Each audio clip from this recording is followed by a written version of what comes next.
با هم دیگه بریم نحوه دوخت این یوگ تزیینی رو ببینیم. درود به دوستای عزیزم. من اومدم با آموزش دوخت یوگ تزیینی. بچه‌ها این یه دونه کت زنونه است. من میخوام که یه دوخت یوگ تزیینی پشت این انجام بدم، با هم دیگه بریم یاد بگیریم. این یوگا پشت پیرنای مردونه هم شما دیدید. اول کاری که انجام میدیم از سرشونمو 11 سانت از هر طرف میایم پایین به هم وصل می‌کنیم. 1.5 سانت هم از اون میایم پایین به هم دیگه وصل می‌کنیم. این دو تا خط رو می‌بینید شما به این صورت شما باید یه دوخت از اینجا بزنید دقیقاً از روی این خط جوری وسط تاچ کنید که دو تا دوخت روی هم دیگه بیفتن. حالا من این دوخت رو انجام میدم، میام شما ببینید.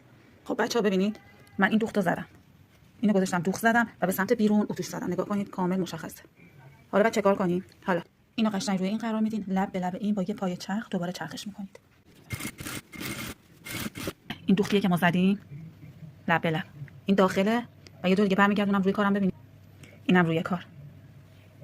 یه دوخت زیبا که کت شما رو به حالت مزانی در میاره. بچه‌ها حواستون باشه که این کارو بخواید انجام بدین این حلقه آستین رو 1 سانتی بلندتر در نظر بگیرین. ممنون میشم که اگه از این پست خوشتون اومد اون حتما لایکش کنید و برای دوستان